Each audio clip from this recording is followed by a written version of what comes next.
You have just told me that the reason you read is why?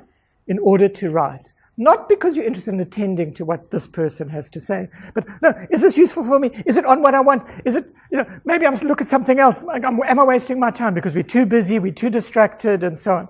And I'm the absolute worst as far as academic attention. I have it incredibly badly, okay, which is partly why I'm so productive.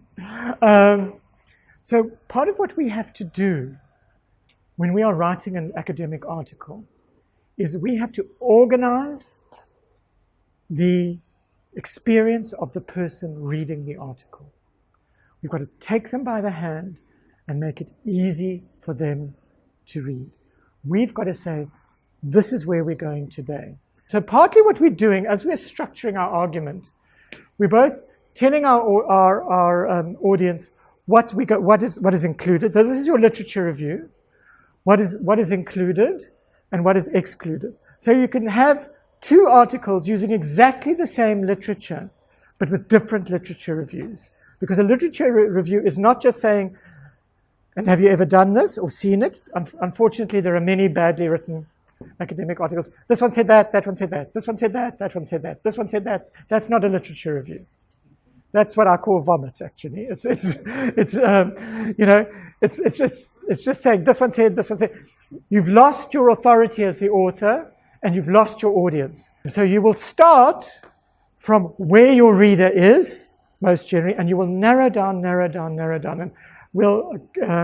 and essentially what you do is you go from your broad introduction, narrowing down to, in the middle, your method, then your results, and I'll show you exactly how this works in a second.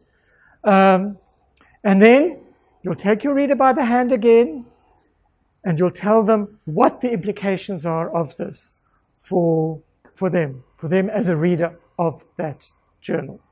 Okay, so it's all about structure and signposting and making it as easy as possible for your reader to read.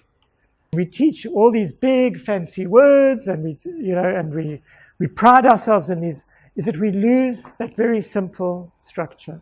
And actually that's the most important thing, is understanding that you're involved in a conversation with your audience, and we'll talk a bit more about conversation in a minute, and you're trying to do quite a simple thing. You're trying to communicate, oh, I was interested in this, and I looked at it in this way, I found this, it doesn't say this, but it does say this, this is what it is. That's all.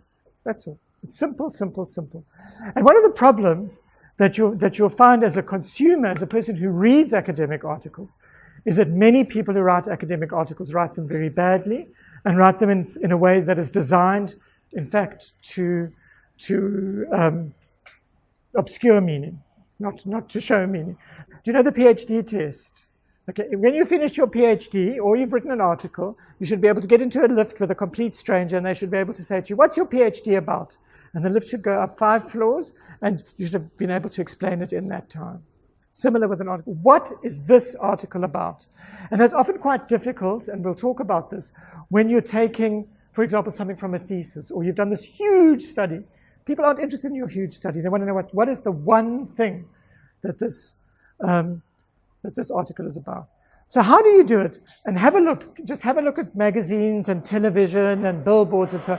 What they will often do is they'll position the consumer in a particular way, and it'll go like this. You always knew that in order to be beautiful, you must do such and such and such and such. But with our product, with added so-and-so, you're going to be even more adorable. Does that tune sound familiar to you? You always knew, etc. That is how we set up an academic article. You start where your reader is. You do not tell them how clever you are. You do not undermine them. You say, this is what we already know, and this is this little teeny bit extra that I can give to you. You understand what I'm saying? Okay. So the really important thing, and it's a transition often from being a student to being an academic writer, is this question of audience. Often when you're a student, all you're thinking about is, first of all, you often know who's going to mark your stuff, and you've got to convince an examiner of something. Here it's different because you've got this reader, and you've somehow got to take your reader with you.